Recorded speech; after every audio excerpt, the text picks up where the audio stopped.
لو بتحب صوت الكنافه وهو بيتقرمش يبقى ركز معايا. كنافه نابلسيه في مدينه نصر، نقطه ضعف عشاق الحلويات. دي سمنه، نسبه بسيطه جدا، لان العجين بتاع النعم عامه بيبقى فيه سمنه.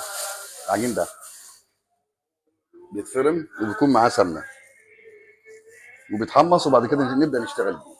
بياخد اول وش بندخله كده عشان يبقى شكل الكنافه ناعم وكويس، وبعد كده نفرد الكنافه بقى عادي. بيكون ليها مثلا مستوى معين بتاع في نفسه. الارتفاع، انت بتعمل كده بتعرف المستوى ايه. ايوه. تبدا تساوي عليه، لان مثلا نقول نص سنتي او سنتي وشويه مثلا. دي الجبنه بقى. الجبنه دي جبنه عكاوي او جبنه نابلسيه مبشوره حلوه بدون ملح. تبدا تحط عليها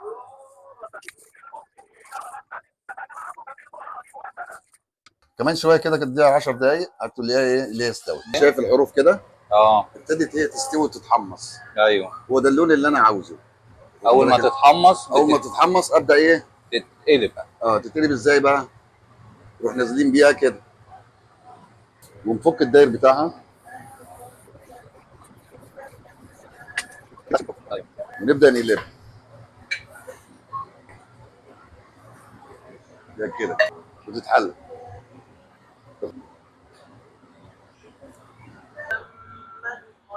هو ده. هي دي اصل حط عليها كنافه. فستق. هتمسك يلا.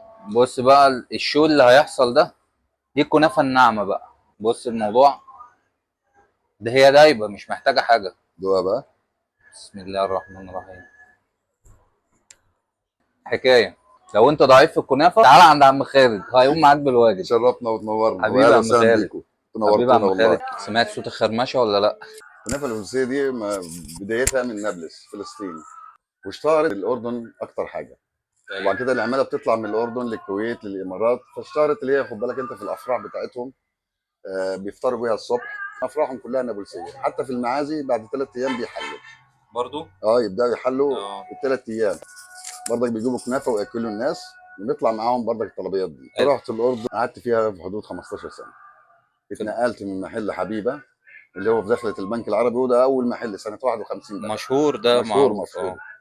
بعد كده خد بالك اتنقلت للسهل الاخضر امام المدرج الروماني. ايوه. وبعد كده خد بالك انت ايه اتنقلت الحبيبه في الدوار السابع. كنت بروح الاصول الملكيه ونادي السيارات الملكي وبطلع الغور. وبعد كده اتنقلت السهل الاخضر في اللهم صل على النبي الزرقاء. ايوه. الزرقاء شارع الجيش عند المعلم ماهر العيان، يعني وده اسم وعلامه في الاردن. دي الخشنه. ده العسل بتاع الكنافه. وبيتسمى بره قطر او قطر. شيره. ايوه. دي بقى الكنافه النابلسيه الخشنه. بسم الله.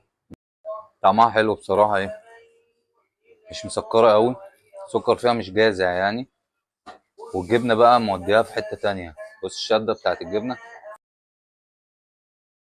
سمعت صوت الخرمشه ولا لا؟